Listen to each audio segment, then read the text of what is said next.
हाँ जी, कितना जी। Welcome back to channel. चलिए देखते हैं मार्केट ने आज सारा दिन क्या किया और हमारे लिए आने वाले दिनों में क्रूशियल लेवल्स क्या हो सकते हैं। तो जैसा कि हमारा पॉइंट था कि मार्केट बहुत ओवर स्ट्रेच्ड हो चुका है और हमारा इस चैनल के टूटते ही हमें शॉर्ट पोजीशन लेनी थी। तो वही व्यू था और हमारा जो ये गैप्स थे, जो मार्केट में जो ये गैप्स थे, ये अब फिल हो चुके हैं। तो जो रैशनल जो करेक्शन होती है वो मार्केट में यही थी जो होनी चाहिए था। आने वाले दिनों में अगर और करेक्शन आती है तो वो किसी इवेंट की वजह से आ सकती है। जो टेक्निकली जितनी करेक्शन होनी थी बैंक निफ्टी में और निफ्टी में भी अगर आप आगे जाके देखेंगे तो उतनी रैशनल तरीके से हमें करेक्शन दे चुका है मार्केट। तो नेक्स्ट इम्पोर्टेंट लेवल्स हमारे लिए क्या हो सकते हैं उन पे ज़रा गौर करते हैं। तो जैसे जब मार्केट बंद हुई थी तो डाउ फ्यूचर्स जो थे वो 300 to 350 पॉइंट्स डाउन थे। तो इसका मतलब मार्केट हमारी कल भी शायद गैप डाउन हो सकती है। हमें रात को देखना पड़ेगा डाउ फ्यूचर्स क्या, डाउ जोन्स क्या करता है। तो जो ये लेवल है हमारे पास 38,200 के आसपास, ये बहुत क्रूशियल लेवल है। यहाँ से मार्केट ने स्मॉलर टाइम फ्रेम में एक head and shoulder type of pattern देके हमें ब्रेकआउट किया था। तो ये जो 38,160 38,200 जो होल लेवल है, इसको अगर रिस्पेक्ट कर लेगा मार्केट तो मुझे लगता है the bulls can continue with it.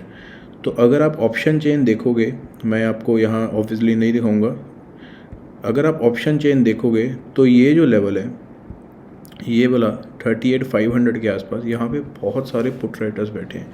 तो अगर शॉर्ट कवरिंग मार्केट में आनी है तो 38,500 के ऊपर जाना और वहाँ पे सस्टेन करना मार्केट के लिए ज़रूरी है। डेली चार्ट पे अगर आप देखोगे बैंक निफ्टी को,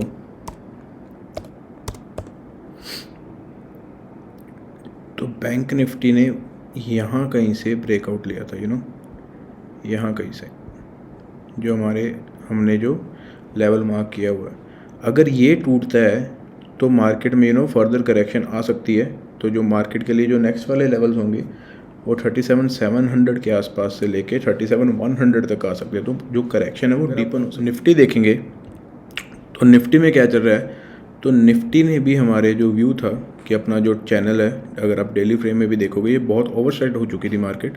तो अभी इसने दो बहुत बड़ी इनगल्फिंग कैंडल्स यहाँ पे बना दी है निफ्टी ने भी।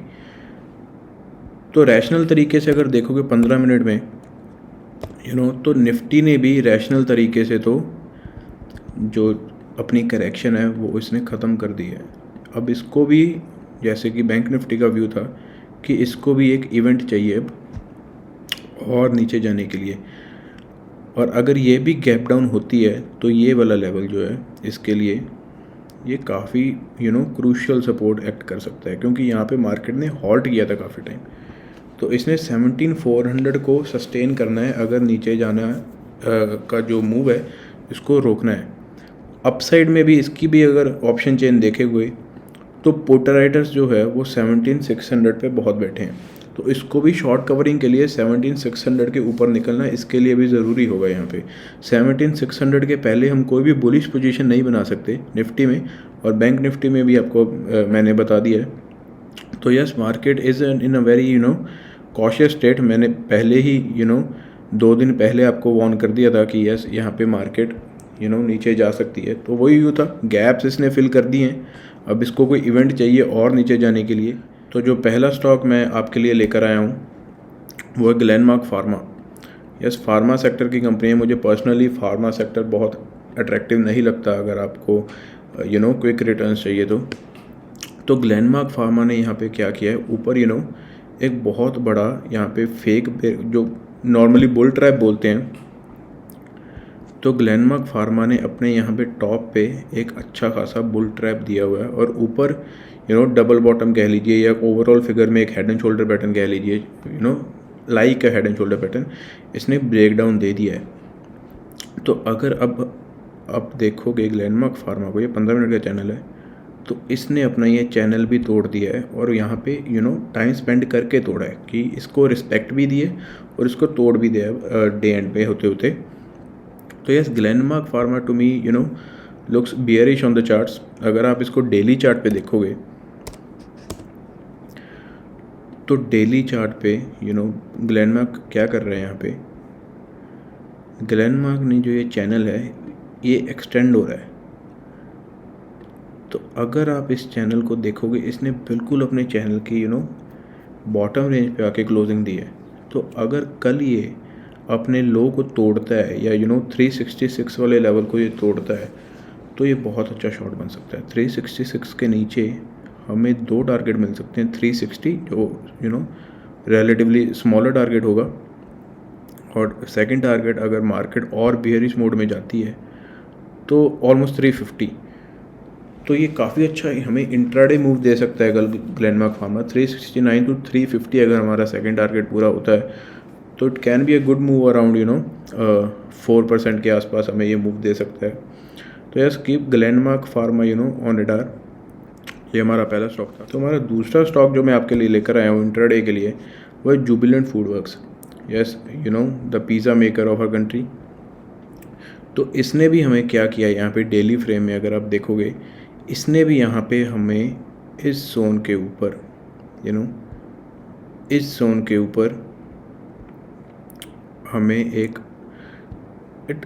आई won't say it as a bull trap, because इसने अच्छा खासा ब्रेकआउट दे दिया था, लेकिन अब मार्केट करेक्शन में इसने वो ब्रेकआउट जो था वो फेक साबित कर दिया है। और अगर आप नीचे भी देखोगे जुबिलेंट फूडवर्क्स का, यहाँ पे भी जो ग्लेनमार्क में चल रहा था कि यहाँ पे भी एक डायगोनल ट्रेंड लाइन आ रही है। तो जैसे कि ग्लेनमार्क था वही वैसा ही जुबिलेंट फूडवर्क है कि यहाँ पे एक डिसेंडिंग ट्राइंगल बन रहे हैं दोनों में, जिसका टॉप जो होता है वो फ्लैट होता है और जो बॉटम होता है वो डायगोनल होता है।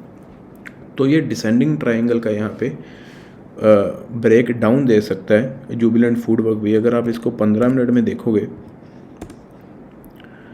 तो 15 मिनट में इसने क्या किया, हमें ये ऊपर इसी जोन के आसपास अब आप 15 मिनट में आपको ज़्यादा क्लियर होगा, क्योंकि इसने यहाँ कहीं अगर आप देखोगे तो यहाँ कहीं देखो एक head and shoulder pattern type बना के इसने यहाँ पे नीचे ब्रेकडाउन दे दिया और अब ये अपने लोअर रेंज पे होवर कर रहा है। तो ये बहुत यहाँ पे कॉशियस हो सकता है जुबिलेंट फूडवर्क। अगर ये अपनी ये वाली रेंज जो है ये तोड़ता है 358 के नीचे जाता है, 364 इज़ द करंट प्राइस।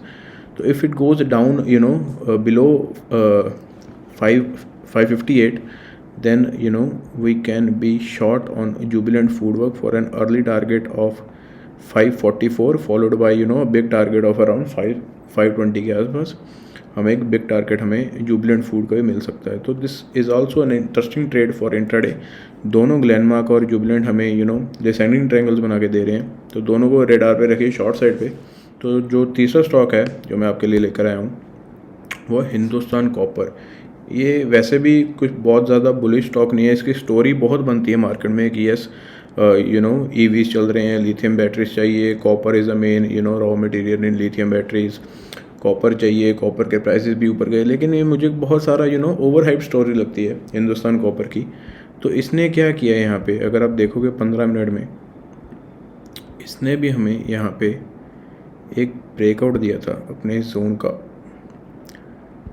लेकिन ये ऊपर अब क्या कर रहा है, ऊपर ये वही जो जुबिलेंट ने किया था head and shoulder type pattern यहाँ पे ऊपर बना रहा है।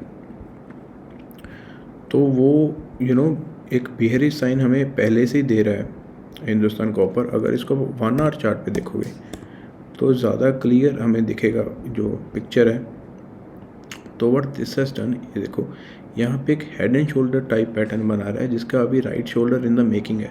शायद ये इस राइट शोल्डर को बनाने का हमें टाइम भी ना दे, क्योंकि ये जो जोन है यहाँ के ये नीचे होवर करने स्टार्ट कर चुका है। तो अगर ये 110 इसका करंट प्राइस है, तो अगर ये इस जोन को ये जो जोन है इसका ये kind of no trading zone है, अगर ये अपने इस जोन को तोड़ता है नीचे की तरफ तो हमें काफ़ी अच्छा मूव मिल सकता है फ्रॉम 5 to 6 रुपीज़। तो हमें ये जो नेक्स्ट टारगेट हमें दे सकता है हिंदुस्तान कॉपर डाउन साइड में, वो पहला टारगेट देगा 105 का, और सेकंड टारगेट जो इसका ये डार्वेक्स बॉस का ब्रेकआउट था वो इसका लोअर पॉइंट था 102 का। तो ये हमें 100 तक की रैली वापस दे सकता है ये, अगर इसने ये head and shoulder type pattern इसने कंप्लीट कर दिया। So yes, this was the last stock of the day guys. Let's meet in the next market analysis video. Do like this video guys, do subscribe my channel, do share this video with your trading friends. वो सारे रीति रिवाज पूरे कर दो YouTube के। तो चलिए guys, happy charting, keep trading, keep investing.